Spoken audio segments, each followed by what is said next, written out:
sampai begini banget ya. Itu semua gimana? Harusnya kalau emang lu mau jajan enak dari kemarin jangan kawin. Aduh ini kawin sekarang kepikiran aduh sama orang tua dulu. Atau kayak kita kadang-kadang mikir kan ya, waktu zaman kayak sekarang kan ya, di Instagram tuh banyak kayak anak 90-an, anak 90-an gitu. Oh dulu kayak zaman 90-an, 98, 99, 96 udah enak aja bisa main bola di jalanan. Ya kalau Ramadan tuh kita bisa main badminton, main raket. Yang kita mau bilang badminton, nggak pakai raket, pakai papan doang ini. Ya di jalanan, ini putak dari subuh udah sampai siang gitu. Kayaknya kalau dulu tuh lebarannya rame dah gitu. Ya udah lewat masanya itu mau gimana? Ya kan ada yang terjebak dengan kenangan apa segala masa lalu, akhirnya dia nggak bisa dan nggak menerima keadaan dia sekarang. Dan ketakutan di masa depan membuat hidupnya yang bahkan sekarang indah pun nggak berasa. Sekarang duit ini banyak, ini sekarang duit gue banyak, itu kalau gue ketemu laki yang nggak kaya gimana ya? Kalau gue ketemu laki yang kayak begini gimana ya? Kalau gue ketemu laki yang kayak begini gimana? Ntar masa depan gue gimana ya? Kalau ketemu laki sampai nggak yakin sama dia, tolak, nggak usah dibikin ketakutan. Menjadi ketakutan. Tuh gimana kalau sama dia? Gimana? Kalau udah lo ragu nih sama dia gimana? Jangan sama dia berarti. Pilih yang orang yang kaki gimana dah. Udah ketakutan dia, udah jangan sama dia berarti. Gampang gitu, kadang-kadang dia bilang overthinking itu balikin. Dan itu sering kita kayak dulu untuk kepikiran gue kalau mati gimana ya gitu. Maksudnya wah amal gue udah banyak belum ya. Kadang-kadang orang mikirnya bagus nih overthinking kayak gini. Tapi di balik itu banyak orang yang kehilangan waktunya cuma gara-gara mikirin mati gue gimana, beramal kagak, mau ngapain? Gue kalau mati gimana? Tapi saya megang handphone, kalau gue mati gimana? Mati gimana? 3 jam megang handphone, mikirin mati gimana? Mau ngapain? Nambah amal lo emang kagak? Kan sering kita bilang boleh orang ke psikiater, psikolog itu boleh, tapi nggak ada yang bisa bikin kita tenang kecuali kita ingat urusan kita sama Allah. Ingat ya, urusan kita sama Allah. Kita mau sendiri, mau kita udah nikah, mau kita jadi anak, mau udah nggak ada orang tua, hubungan kita sama Allah. Apakah orang tua kita meninggal? Mungkin cara berbaktinya untuk para ibadah itu tidak masuk dari. Apakah salah ibadah ini?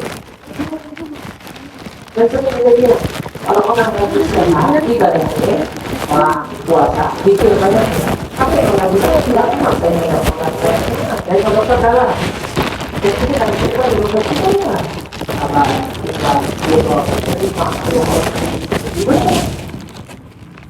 Kalau saya pikir kadang-kadang ada orang ini gitu lagi sampai waktu sholat, waktu puasa, ya udah. Orang Allah dan juga ngasih syariat yang sakit boleh nggak sholat, tapi nggak boleh sholat duduk, atau yang lagi puasa, lagi sakit boleh nggak puasa, sakit. Aku tadi mikir dan mikir. Kita sering bilang nanti masalah zakat kan ya. Allah bilang, ya zakat itu bagi yang mampu. Ada orang-orang lakinya belum turun duit, belum turun THR, dia udah mikirin zakat. Pak ini belum zakat nih, rumah samping musola zakat belum ada. Orang mau apa? Jadi mau apa? Kita terserah. Tapi kan nggak enak, nanti materi pagi baru pulang gue ketemu ibu ini. Dia bawa yang 6 orang, jadi dia lakinya anaknya 4. Kita berdoa aja belum bayar juga sampai sekarang. Ya udah agama bilang zakat itu bagi yang mampu, sampai yang nggak mampu agama nggak boleh orang. Ente hadir boleh biar sampai kan hadir boleh nih. Ente hadir boleh biar tetap amanah pelanggaran utama biar dapat syafaat. Itu mereka nggak datang maulid terakhir beli seragamnya. Malu sama ibu-ibu yang lain pada seragaman, kita doang kagak. Yang lain pada pakai hijau misalnya, kita bawa coklat sendiri ya. Yang lain coklat, kita kuning sendirian. Jangan, itu mau ngapain Pak? Ini kalau mikirannya gara-gara omongan orang, qad qila Allah Allah yang nyiptain manusia diomongin manusia sendiri. Wa anna rasulahul huda qad kuhina. Nabi yang paling top akhlaknya masih diomongin. Terus kita siapa yang mau diomongin?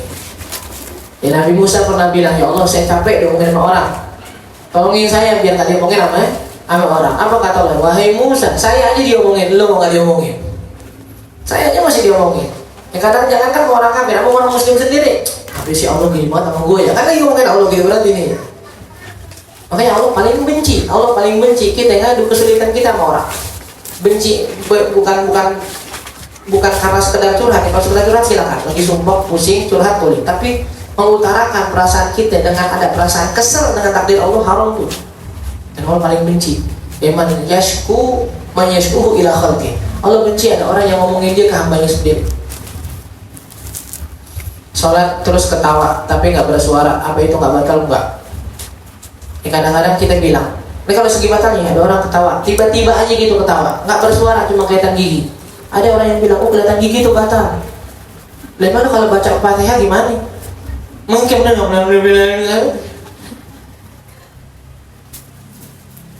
Fatihah gimana caranya? Gigi lo kelihatan nggak? Kelihatan.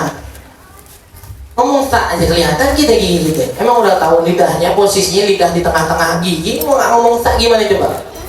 Satu-satunya kata nih yang bisa bikin kita berzikir dengan ikhlas tanpa ketahuan orang cuma la ilaha illallah. Tutup mulut ini, ucap la ilaha illallah. Bisa tuh bergerak. Karena la ilaha illallah sengaja Allah bikin semua sifatnya di lidah doang, nggak ada di gigi. Kenapa? Jadi kalau kamu bikin la ilaha illallah nggak perlu takut riak, nggak bisa ditutupin. Kalau sholat lah pasti lidahnya bergerak. Bikin yang lain bergerak. Cuma la ilaha illallah yang bisa disebutin meskipun mulutnya biar kita tidak berzikir menyebut nama Allah dengan penuh keikhlasan, orang nggak perlu tahu. Tapi yang lain masih kelihatan. Mereka dibilang, oh lagi sholat giginya kelihatan, batal. Gimana caranya gue sholat giginya nggak kelihatan? Mohon maaf. Terus kalau emang ada orang yang giginya agak maju dan lumayan parah, majunya lumayan parah, gimana cara dia sholat? Pakai masker dan nggak kelihatan. Nggak ngatur. Terus kalau kita ketawa, nah ini kalau ketawanya dia gara-gara bercanda sama orang di luar sholat baca. Berkali-kali kita bilang sholat terlalu mahal buat dibercandain. Dan jangan coba-coba bercandain orang lagi sholat, mau ngapain sih? Jangan bercandain orang lagi sholat. Cuma kalau bercanda dia ketawa, nggak bersuara enggak. Ya mode silent, taunya silent. Gerak, ya kadang-kadang bergetar, tapi nggak ada suaranya. Gitu. Kalau gerakannya nggak bikin gerakan 3 kali, ya ketawanya nggak bersuara, batal. Kalau dari segi kelihatan gigi ini enggak, tapi dibilang tadi kalau memang dirinya sih bercanda dalam sholatnya batal.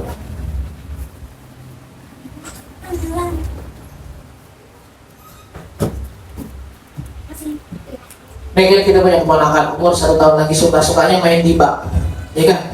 Dia lagi suka-sukanya main di bak gitu. Namanya umur 1 tahun kan gitu. Iya, tahu nggak apa-apa setahun, kalau 10 tahun hobinya main di jalanan kali. Ya lagi suka-sukanya main air, tapi nggak tahu nih dikencing apa enggak di bak. Kalau itu nggak tahu, berarti hukumnya suci. Dan permasalahannya adalah ketika dia nyebur di bak itu, habis kencing apa enggak? Kalau misalnya dia nyebur ke bak, habis kencing, berarti kan ada najis kan? Yang harus dibersihkan. Bersihnya dia akhirnya di dalam baknya, berarti airnya kalau sedikit jadi mutan najis, kalau banyak nggak masalah. Tapi kalau seandainya dia bersih Ustaz, habis kencing, habis buka pempes ini, pokoknya kita bersihin di luar, atau nyebur ke bak. Udah suci nih, kubur-kuburnya udah suci, udah istinjain duluan, nyebur. Gimana hukumnya? Nggak masalah.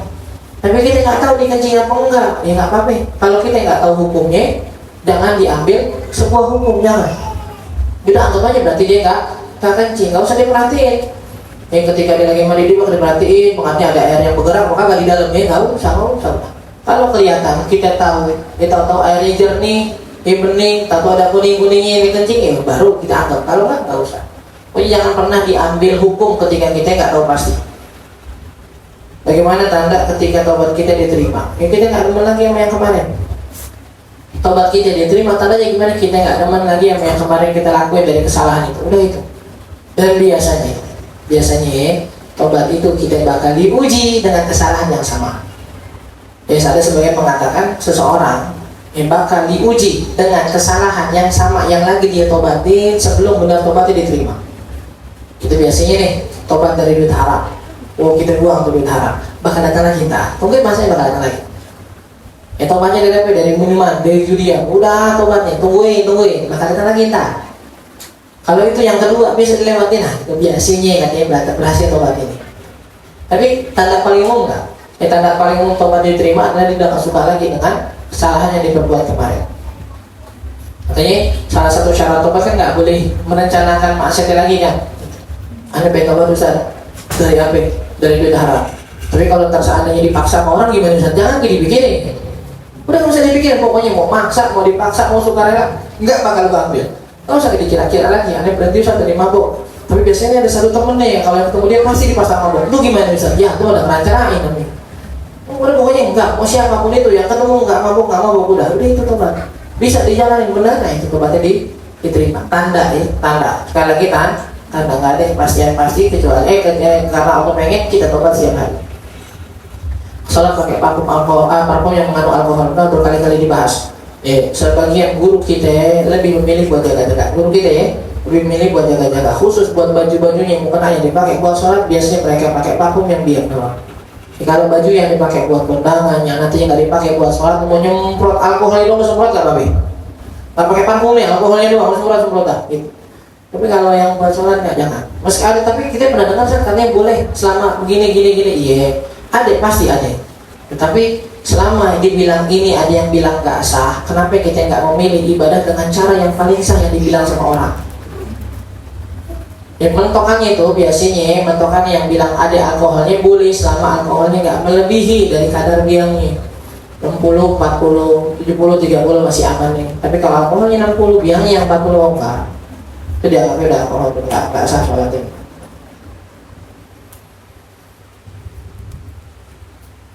Saya lagi jalan ke Bogor 82 km, rombongan pada sholat jamaah, apakah boleh? Bilang ada pendapat yang membolehkan. Kita ragu, jadi lebih memilih sholat fardu aja tanpa jamaah. Apa kalau ragu jangan.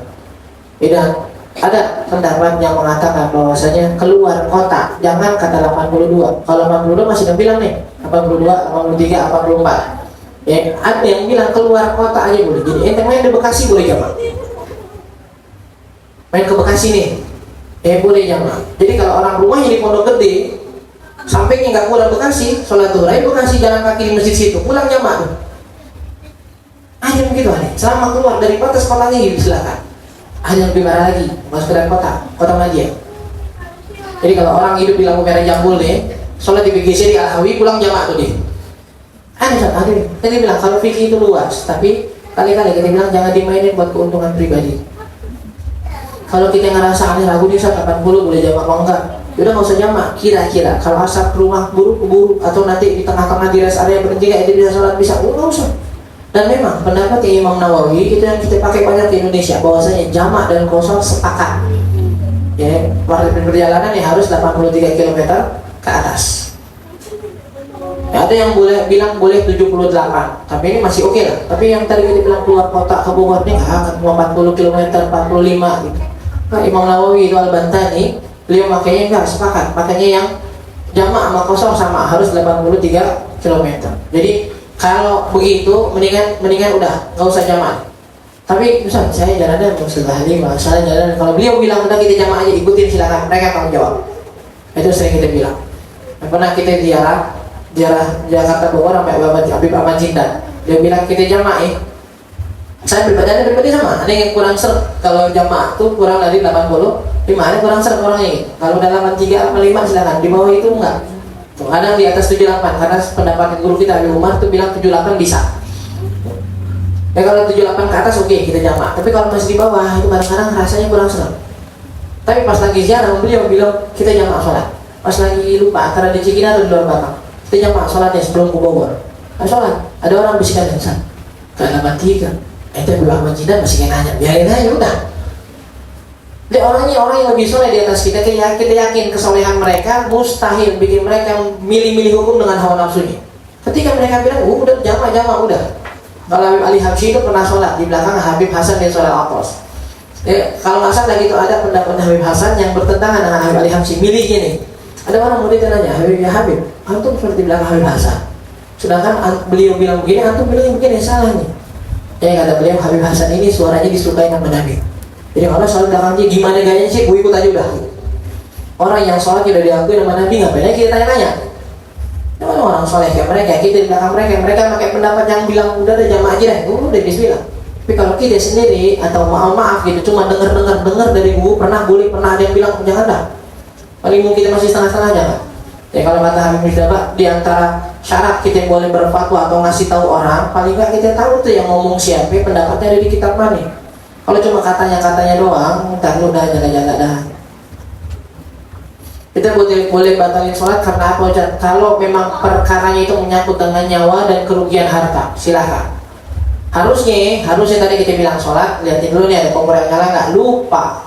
Ternyata kompornya nyala, jadi tunda-tunda sampai bunyi itu ketel gitu, nggak ada yang liatin juga. Ya sampai kita rasa nih kalau kita sholat nih air bakal kering meledak nih. Ya nggak tahu tak bakal terjadi apa, batalin sekarang selamatin. Tapi kalau cuma karena hal-hal remeh yang nggak ada kerugian di situ nggak ada. Wah kita berangkat Ustaz, kalau kita nggak batalin bakal ketinggalan buku. Ya udah kelarin sholat tuh bawain bukunya. Oh boleh batalin dulu banget. Yang kali-kali kita bilang sholat, ya wa antum farighun kalau batalin. Sholat dalam keadaan hati kita udah kosong, udah selesai semua perkaraan. Niat dalam hati kalau buat kodok gimana Ustaz? Tambahin, nah ini. Kan tadi kita bilang nggak perlu nyebutin adaan, nggak perlu nyebutin salah satu rakaat. Kalau kodokan perlu disebutin nggak? Kalau adaan nggak perlu disebutin nih. Kalau kodokan enggak. Tapi kodok kita 100 dah jadi. Kalau kodok kita misalnya 5 hari kita nggak sholat nih. Sekarang mau sholat duhur 5 hari kita tinggalin. Sekarang kita sholat duhur. Masa harus bilang Allah sholli fardhu dhuhri arba'a rakaatin qada'an fi yaumil arbi'a? Enggak usah. Kalau saya sholat duhur kodok buat hari Rabu. Kalau saya duhur kodok buat hari Kamis. Nah, ini ketika kita lagi mau sholat kodok, selesai sholat kodoknya nih. Itu sholat kalau dianggap kayak ruh gitu tuh, dia langsung melayang nyari sendiri lubang yang kosong yang mana. Ini checklist kita banyak yang kosong nih. Jadi ketika kita sholat, dia otomatis tuh mau diisi yang mana kayak pokoknya masih kurang 5 aja. Kalau kita niatin buat Rabu, sama masih kurang 44 juga gitu. Mau kita niatin Jumat sama masih kurang 44 juga. Jadi mau niat nggak diniatin pun otomatis nih bakal nge checklist yang kosong nggak usah gitu. Dan yang hari ini ya buat hari ini. Yang hari ini kita kerjain pasti langsung buat hari ini dulu karena yang kewajiban sekarang nggak mungkin ditinggalin. Kalau kita nggak nyebutin, jangan-jangan ntar sholat kita yang duhur yang pertama buat yang kodok lagi. Oh enggak. Ya kita kerjain sekarang pasti langsung di checklist yang buat hari ini. Yang ketika kewajiban hari ini udah dikerjakan, duhur hari ini udah kerjain belum? Udah. Kerjain 3 kali duhur lagi, itu masing-masing terbang isi checklist yang kosong. Meskipun nggak disebutin buat hari dan tanggal berapa.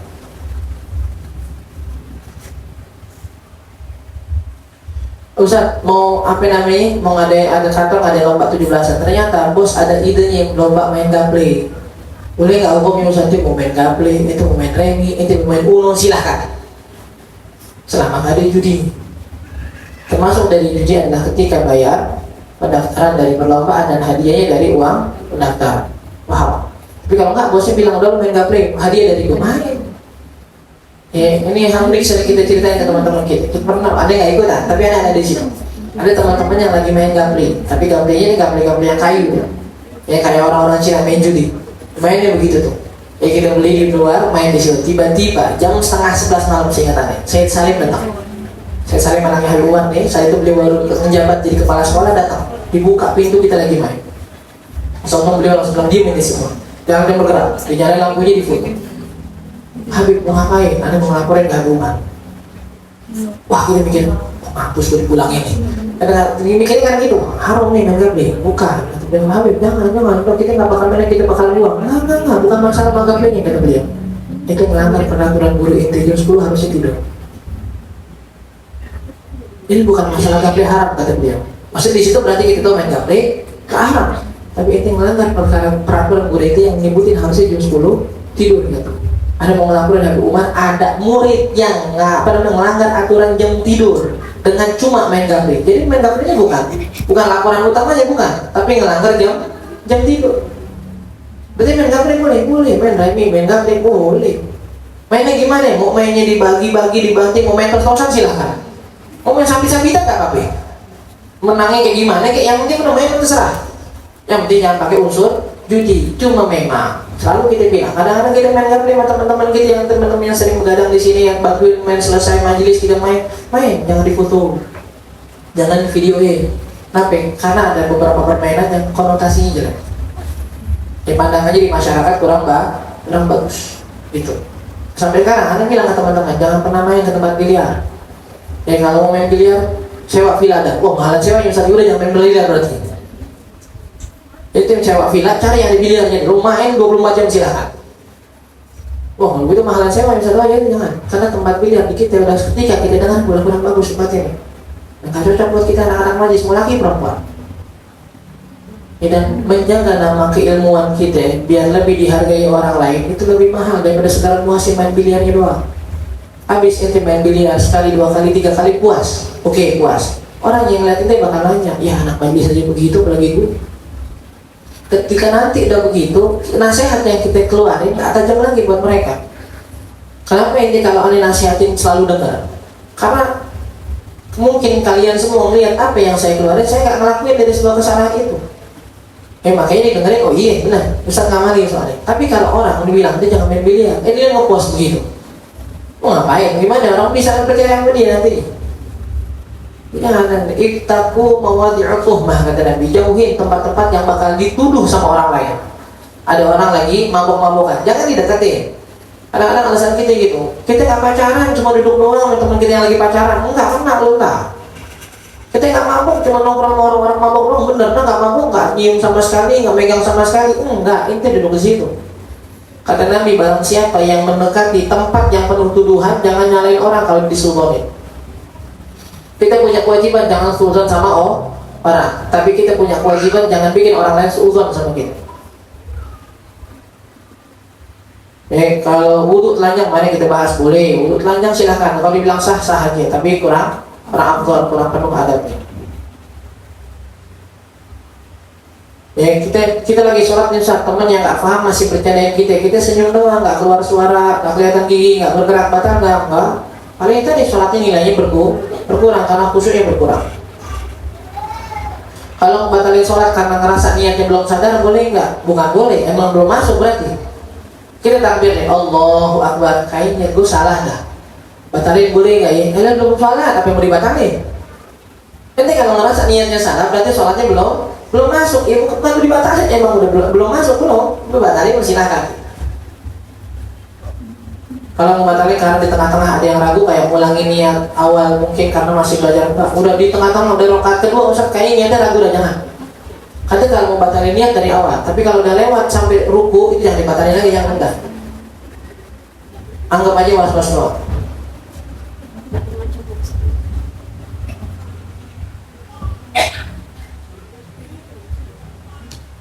Kalau bangunin orang tidur sebelum azan itu jadi dosa. Orang tidur, bukan jadi dosa. Kan kita bilang ya, kalau orang sholat tidur sebelum azan subuh. Azan subuh jam berapa ya? Jam 4.45 misalnya gitu kan ya. Jam 4.45. Dia tidur jam setengah 5, jam 4, jam 3, jam 2, jam 1, jam 12, jam 11, kan belum azan subuh nih. Kalau orang yang tidur sebelum azan, harus nggak dibangunin ketika masuk waktu sholatnya? Kita bilang nggak harus, bukan jadi dosa. Saat kalian bangunin subuh suami jam 5, pas dibangunin, lo ngapain bangunin gue? Dosa lo bangunin gue? Oh enggak, bukan dosa, malah justru sunnah. Tetap bangunin orang yang tidur sebelum azan biar bisa tidur, biar bisa sholat tepat waktu. Tapi nggak harus dibangunin. Kenapa? Karena bahkan kalau dia lewat pun waktunya dia nggak dosa, tapi sunnah. Biasain sholat tepat waktu, jangan mentang-mentang nggak dosa. Aku tidur aja jam 3, kalau ntar keburu subuh gue di dosa lagi, tidur jam 3, kamu jam 8, jam 9. Karena dibiasain dan dengan niat biar nggak dosa, jadi dosa di sini sekarang malah. Ada bilang syariat jangan dipermainkan. Nanti mempermainkan syariat jadi dosa tersendiri. Dari segi syariatnya kita dilihat nggak dosa. Tidur jam 3, bangun jam 8, tidur jam 3, bangun jam 8, gitu. Dosa enggak. Karena orang yang kena kewajiban sholat itu mereka yang dengar adzan dan tahu bahwasanya sholat udah masuk waktunya. Sekarang wajibnya dia sholat. Kapan wajibnya? Terserah. Pokoknya sekarang itu wajib sholat, boleh awal, boleh akhir waktu, silahkan. Yang penting ngerjain sholat sebelum waktunya habis. Nah kalau orang tidur dia dengar adzan enggak? Dia sadar waktu sholat masuk enggak? Enggak, berarti belum ada kewajiban di dia. Dan ketika belum ada kewajiban, ternyata waktunya lewat, dia nggak dosa. Cuma tetap ada kewajiban yang terlewat, tapi dia nggak sadar. Karena nggak sadar, maka sholatnya dilewatin, hukumnya nggak dosa. Cuma perlu diingetin, sholatin dia bangun dari jam 9, belum subuh lagi gitu. Tapi kalau dibiasain, jam 1 tidur, bangun jam 8, sengaja, karena memang nggak apa-apa lah. Yang penting kan nggak dosa. Oh ini jadi dosa nih. Karena sekarang udah mempermainkan hukum dan syariat jadinya. Bukan jadi dosa, nggak dosa, tetap sunnah malah. Sunnah bangunin laki kita subuh jam 5, setengah 6 biar sholat subuh tepat waktu. Cuma anak sering bilang ada sebagian perempuan yang salah paham. ketika pengen lakinya sholat tepat waktu, padahal lakinya lagi masuk shift malam, biasanya pulang jam 1. Nah ini telat, pulang jam setengah 4, nggak kuat nahan, tidur dia, dipaksain bangun bang subuh. Jangan, udah biarin aja dilewat dah. Bangunin, tetap bangunin bang, bangun. Kayaknya berat banget nih. Udah mendingan udah. Daripada masih dibangunin, bangun jam berapa sih? Setengah 5. Oh setengah 5, ntar 5 menit lagi dah tidur. Tapi cuma jam 5 itu, aduh taruh setengah jam lagi dah. Bangunin gue setengah 6, bangunin setengah 6. Setengah 6 lu bang, taruh dah gitu. Bangun jam 8. Lu sadar nggak gue bangunin tadi? Sadar, mati gue masih berat banget. Jadi bikin laki itu dosa nih. Udah bangunin aja, bangunin. Nggak bangun biarin, ditidur jam 8, jam 9 biarin. Tapi udah jam 9 dibangun bang, belum subuh. Kalau nggak bangunin gue udah bangunin. Udah nggak bangun. Masa gue banting gas di samping? Udah gue bangunin bang, bangun. Udah cipratin, nggak bangun juga. Ya udah biarin dia tidur, karena nggak dosa tidurnya. Kita yang bangun aja jadi dosa? Oh enggak. Kita jadi dosa ketika ngeliat orang zuhur udah ada nih, habisnya ada yang tidur. Dan kita tahu dia kalau tidur sekarang nggak bakal bangun kecuali udah lewat asar. Ngelihat orang yang begini tidur nggak kita bangunin, kita dosa malah. Karena kenapa? Karena dia tidurnya bakal mengandung dosa. Karena udah tahu ada kewajiban sholat, justru malah sengaja tidur. Gitu. Kalau udah takbir, udah mulai sholat terus keinget pas niat, belum niat dalam hati, ya belum niat berarti. Kan dia bilang niatnya dalam hati. Kalau belum niat berarti emang belum masuk sholat, batalin. Udah bukan batalin, emang belum masuk.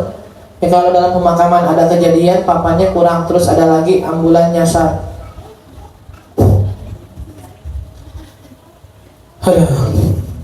Kalau pas lagi pemakamannya ada kejadian, ternyata papan dinding apa sih nih? Apa? Dinding ada ya? Begitu dah, dindingnya kurang. Terus pas lagi kita pemakaman juga nih, tahu ada ambulan bawa mayat nyasar. Harusnya bukan di kuburan di situ, di kampung sebelah. Apa ada hikmahnya Ustaz? Ada. 1, lu nyari papan yang kurang. 2, kasih tahu ambulannya arah yang benar kemana. Itu aja hikmahnya udah. Nggak, biasanya kalau ada mayat nyasar bakal begini. Nggak ada mayat nyasar, supirnya yang nyasar. Mayat nyasar jalan sendiri, mayatnya nggak ada. Mayat nyasar udah jangan kebanyakan hikmah dah. Kalau hikmahnya baik ambil, kalau hikmahnya nggak baik jangan ditemenin. Itu kalau kita terlalu kepo gitu. Nih biasanya kalau kata orang dulu begini nih, bila kata orang dulunya udah kagak ada. Nah, bukan kita bilang gue mau mengenal orang dulu, tapi kita ngambilnya yang jelek-jelek mulu. Ambil ya, kalau kata orang dulu, kalau begini biasanya cakep nih hasilnya, nggak apa-apa ya, husnudzon begitu. Tapi kalau yang bilang katanya jelek, nggak usah dipikirin dah. Selama nggak berbenturan dan nggak ada hadis dan ayatnya, jangan dipikirin. Gerhana bulan nih lagi hamil, kalau nggak ngumpet di lemari, bakal belang anaknya. Lemari gue Excel, yang dibuka-buka begitu bini gue maksudnya gimana? Masa mau jadiin sarden, masukin ke kaneng? Ngumpet di bawah balik. Orang dulu baliknya ranjang pakai besi, ngumpet di bawah. Kita nggak pakai, jangan balik. Ini nggak usah kayak balik yang ada kakinya. Emang kagak langsung ubin atasnya kasur udah. Masa aku angkat kasur gue bini gue tibanin gitu? Udah nggak usah repot-repot. Kalian begini nggak usah dipikirin, udah Bismillah aja. Masya Allah, bukan malam ya syak. Lam yang punya Allah bilang jadi bakal jadi, yang nggak bakal enggak. Yang penting jangan nantang. Nih gue sengaja nih di depan bulan nih, gue pengen tahu anak gue belang apa kagak. Jangan. Anaknya nggak belang, emaknya otaknya belang gini. Gimana ikhtiar perempuan untuk mendapatkan jodoh Ustaz? Perempuan nggak dapetin jodoh boleh nggak ngelamar? Boleh. Perempuan ngelamar boleh. Ini yang pertama nih, perempuan ngelamar boleh, tapi jangan langsung. Ini bukan jawabannya Siti Nurbaya. Tak perlu perempuan nunggu, boleh perempuan yang masih ngomong. Di DM, mau kalau kawin sama gue, saya galakan dia. Semangat banget lu jadinya. Jangan ke orang Ustaz. Kayak misalnya gitu, bang, nih saat nikahnya saya kenal ada satu murid antum yang begini dah, mau nggak kenalin ke saya? Kalau dia mau dengan cara yang begini, boleh kita kenalan, mungkin bisa lebih lanjut apa sekarang boleh. Khadijah yang nawar Nabi, tapi ngirim Maisarah. Itu lihat dulu nih, gimana peraturan, gimana perilaku dia selama perjalanan. Udah dilihat bagus, ini segala macam, baru dikirim pamannya. Boleh. Yang kedua, ikhtiarnya gimana? Doa. Yang ketiga, jangan ngelakuin yang haram. Yang keempat, sesuai dengan kriterianya Nabi. Lihat latar belakangnya, lihat hartanya, lihat parasnya. Tapi yang paling penting lihat agama. Udah begini, kita namanya udah ikhtiar sesuai dengan cara Nabi. Hasilnya gimana serahin sama Allah. Tapi harus ada yang begini ini gitu. Lihat lingkungan yang tadi kita bilang. Itu Nabi nggak laki nggak perempuan, bukan perempuan dong yang dibilang hati-hati dengan perempuan yang cakep tapi berbahaya. Siapa yang perempuannya cakep tapi lingkungannya jelek? Enggak, sama laki juga. Ya, hati-hati dengan laki-laki yang parah sih cakep tapi lingkungannya jelek nih, kebawahnya bahaya nih.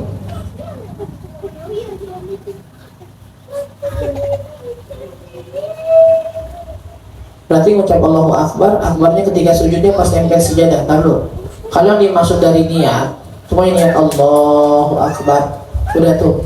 Jadi situ takbiratul ihram. Kalau dibilang rukun-rukun yang lain gimana Ustaz? Ngucap Allahu Akbar gimana sih? Afdolnya ngucap Allahu Akbar itu ada ngucapin hamzahnya ayin sambil takbir, selesai barnya pas berhenti di rukunnya.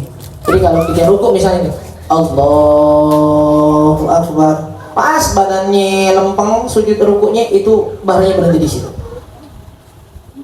Sujud juga sama, habis tidak baca doa iftitahnya, mau sujud nih, ya Allah sampai nempel Allahu Akbar. Makanya dalam sholat jamaah disunahkan kita nggak bergerak kecuali imamnya udah selesai ngucap Allahu Akbarnya. Jangan bergerak dengan mengikuti pergerakan imam. Ada sebagian imam yang sujud dulu baru nyebut. Akhirnya imamnya belum Allahu Akbar, dia udah bareng. Yang belakang lihat yang depan bersujud, dia sujud. Yang ketiga lihat yang kedua, akhirnya tuh sujud gerakannya kayak gak beli jatuh. Begitu aja udah. Tapi enggak, Allah mau tuh gerakannya serempak. Gimana caranya? Aba-abanya dari suara imam, jangan dari gerakan imam. Itu kalau jamaah, kalau sendiri tadi itu barnya ini pas berhenti di ruku, barnya pas berhenti di sujud, itu afdolnya. Ada nggak amalan biar ingatan kita kuat? Intinya banget ini. Yang satu pasti selalu ingatan itu nikmat dari Allah, jangan dipakai buat maksiat. Tuh yang kedua, yang Imam Imam Syafi'i bilang, jangan suka melihat kekotoran. Ya Allah alam, mungkin di antara kita ketika mau air kecil, mau air besar, nggak usah diperhatiin kotorannya, kata Imam Syafi'i, itu memperlemah hafalan. Terus yang ketiga, pakai siwak biar memperkuat hafalan. Yang keempat, biasanya dulu kita yang mengamal itu baca surat Al-A'la, sampai Hisma Rabbikal A'la, sampai Sanuqri'uka fala tansa. Itu diulang 7 kali. Sanuqri'uka fala tansa, Sanuqri'uka fala tansa illa masya Allah. Udah cukup sampai. Dibaca kapan? 7 kali sebelum tidur. Itu diantara amalan-amalan yang kita tahu. Ada satu buku namanya dari Habib Sa'ad Al-Idrus, namanya Ilahjun Nisyan. Cara ngobatin biar gak gampang lupa. Ntar coba insya Allah cari lagi, dan insya Allah dijelasin. Boleh nggak streaming ngaji sambil masak? Ente mau streaming ngaji, mau sambil masak, mau sambil bikin es, ente mau sambil gosok, ente mau sambil jogging nggak boleh. Kalau mau dibilang mendingan ngaji dengar pengajian, apa mendingan dengar lagu? Pasti selalu jawabannya mendingan dengar pengajian. Tapi semakin ente dah hadir langsung atau nggak bisa hadir langsung, semakin ente streaming dengan adab-adab yang benar, itu pengaruhnya ke hati lebih kuat.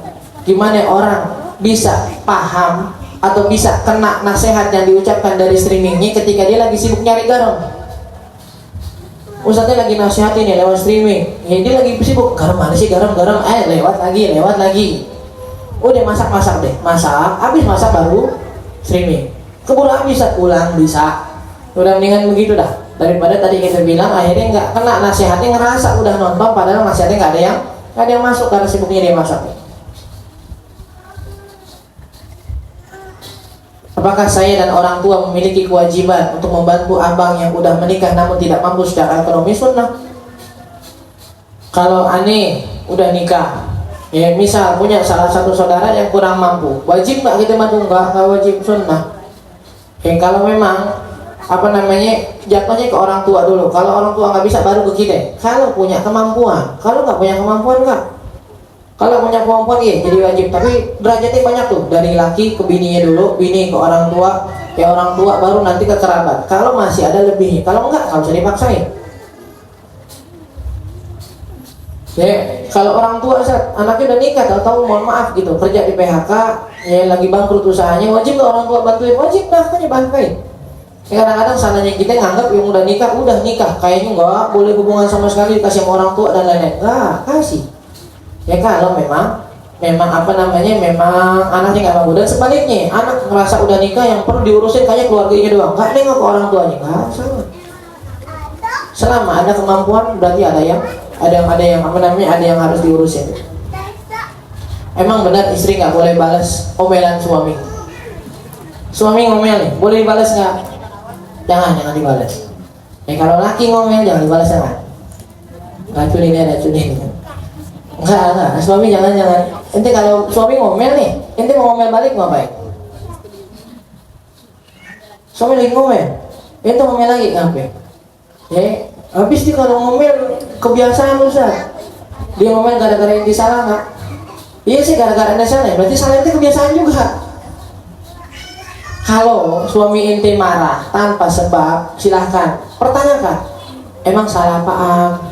Kok ente marahin ente salah apa? Lu ngapain mang? Misal gitu. Ya lu lagian keran lu air penuh nggak ditutup. Nggak tahu buat nggak ditutup, belum ketutup, nggak kedengeran lagi ngurus anak di depan, silahkan, tapi jangan dibalikin. Bacot lu dia tadi, jangan. Ya kalau kata saya Abu Darda, Abu Darda tuh bilang ke istrinya Abu Darda, kalau ente nggak bisa diam ketika anak marah dan anak nggak bisa diam ketika ente marah, jangan harap pernikahan yang lama. Jangan harap pernikahan yang langgeng ketika si suami nggak bisa diam ketika istrinya marah dan si istri nggak bisa diam ketika suaminya marah. Oh diam dulu, ntar udah kelar marahnya, udah selesai dia nafsu marahnya keluar, baru dia mulai. Tapi kalau masing-masing udah gituan udah. Yang satu ngumpet di belakang hordeng, yang satu ngumpet di belakang bangku. Kamu sambil-sambitan ini. Oh jangan, mau perang dunia di situ. Hukum asap rokok gimana Ustaz? Misal lagi sholat, ternyata mukena yang kita pakai bawa asap rokok nggak ada najisnya sama sekali. Ya Ustaz, lomba di 17-an di RT kan dimintain sumbangan. Nah nantinya dipakai buat hadiah, itu termasuk yang haram juga. Nih gini, kalau dibilang sumbangan yang kita ambil nih bakal jadi hadiah, pertanyaan, apakah ada nominal resminya? Enggak Ustaz, seikhlasnya. Ada yang gocap, ada yang cepet, ada yang 25, boleh, oke, satu. Yang kedua, yang memang benar-benar nggak ngasih, dilarang buat ikut lomba nggak? Kalau dilarang, nah haram di sini. Enggak, RT jadi turun dananya cuma 2 juta, kurang banyak nih kalau mau ngadain lomba. Jadi mintain sumbangan ke warga-warga. Warganya ngasih, ditetapin nggak? Pokoknya serumah harus cepet. Dan yang nggak bayar nggak boleh ikut lomba anaknya. Ini haram berarti. Karena dia sama aja kurang lebihnya mau menarik biaya pendaftaran dan hadiahnya keluar dari situ, itu haram. Tapi kalau enggak, pokoknya tarikin berapa aja dan yang nggak bisa bayar atau memang sengaja nggak bayar tetap boleh ikut anaknya, silakan.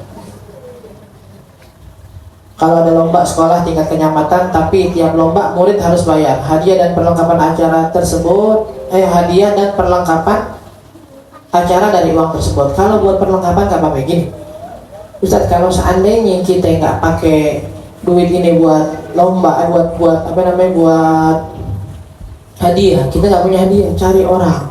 Itu yang namanya ada sponsor kan, cari mau ngasih hadiah nggak, yaudah kita kasih hadiah 2 juta. Nah habis hadiah ini saat kita butuh perlengkapan nih, butuh air buat peserta apa sekalian, nah duit pendaftaran ke situ nggak apa-apa. Kalau buat minuman, buat ini nggak masalah. Buat perlengkapan beli alat-alatnya boleh, tapi buat hadiah ini, karena secara nggak langsung masing-masing orang daftar buat ngambil, temennya yang salah uangnya. Nah, dan caranya biasanya harus ada satu yang gratis. Nih, ini cara nih. Kalau kita mau bikin lomba, perhatiin harus ada satu peserta yang gratis. Itu baru lombanya jadi halal. Meskipun bayar dengan ada biaya pendaftarannya, tapi harus ada satu yang gratis dengan syarat. Gak boleh dipilih orang yang gak bisa, jangan. Kayak kita lomba nih, misal lomba main PS. Wah bayar per orang 20.000. Gimana caranya biar halal? Bayar, ajak yang gak bisa. Tuh ajak dia gitu, gak pernah main PS, biar kalah sekalian. Jangan. Harus dipilih juga orang yang bisa. Nah tahu bisa, dia gak bayar, tahu dia menang. Mau halal apa kagak? Wah gitu caranya. Kalau enggak. Kalau gini berarti enggak ada nih. Enggak Ustaz, kita niatin sedekah, enggak ada juri niatin sedekah. Kalau ada orang misalnya kita main nih bayar pendaftaran, kalau menang sih tidak anggap aja sedekah, kita makan bareng-bareng. Kalau mau sedekah makan bareng-bareng, kenapa nggak di awal duitnya dikumpulin langsung makan bareng-bareng? Ngapain kudu bertanding dulu coba? Udah langsung aja bang sedekah makan bareng-bareng. Ya kalau tidur terus lewat waktu sholat subuh, perlu kodok sholatnya di waktu duhanya atau enggak? Bukan, kita tidur sebelum subuh, bangun udah jam 7, subuhnya udah lewat. Kapan kodoknya? Sunnahnya segera. Tapi kalau sholat yang kelewatan karena tidur, mau sholat mau kodoknya ntar siang, asar, maghrib boleh. Tapi kalau yang dilewatin secara sengaja, nonton, main, lewat, gak sholat, ingat sekarang juga lo sholat jangan apa-apain. Karena makin lama ditunda sholatnya, dosanya bakal makin panjang. Tapi sholat yang kelewat karena tidur, ini bebas, mau dikafan aja kodoknya, nggak kena dosa. Sampai dia mati nggak kerjain, baru dosa. Tidur nih, kita sekarang jam 2, bangun jam 6 maghrib, asalnya belum sholat kan? Kapan saat kodoknya? Kapan terserah. Mau sekarang maghrib boleh, isya boleh, besok subuh boleh. Karena ngelewatin sholatnya memang nggak dosa. Jadi kodoknya nggak perlu buru-buru. Tapi yang ngelewatin sholatnya secara sengaja, nah ini dosa nih. Maka sholatnya perlu kalau sholatnya dilewatin sholatnya karena tidur nggak sengaja, ini nggak dosa. Maka sholatnya nggak perlu buru-buru. Yang ngelewatin sengaja, ini dosa nih. Maka perlu buru-buru biar dosanya nggak nambah. Karena dosa ninggalin sholat itu bukan sekedar kita nggak sholat zuhur, ya Abdul Rahim nggak sholat zuhur, enggak. Kalau sholat zuhur ditinggalin nggak sengaja dari mulai asar sampai dia kodok sholatnya itu dosa jalan terus. Jadi buru-buru diberhentikan, hitungan dosanya dengan dia mengkodok. Allahu a'lam. Insyaallah ya kita lanjutin lagi di pertemuan yang akan datang ya, dengan masih di dalam rukun-rukun sholat. Mudah-mudahan Allah jadikan kita ilmu yang manfaat dunia dan akhirat, mengabulkan segala macam doa dan hajat kita, memudahkan urusan kita dunia dan akhirat. Allah jaga para guru kita, orang tua kita, keluarga kita, kaum muslimin dan muslimat dari berbagai macam bala, wabah serta musibah fitnah dunia dan akhirat. Kita minta pada Allah agar Allah berikan kita dan mereka panjang umur dalam sehat afiat, istiqomah dengan Allah Subhanahu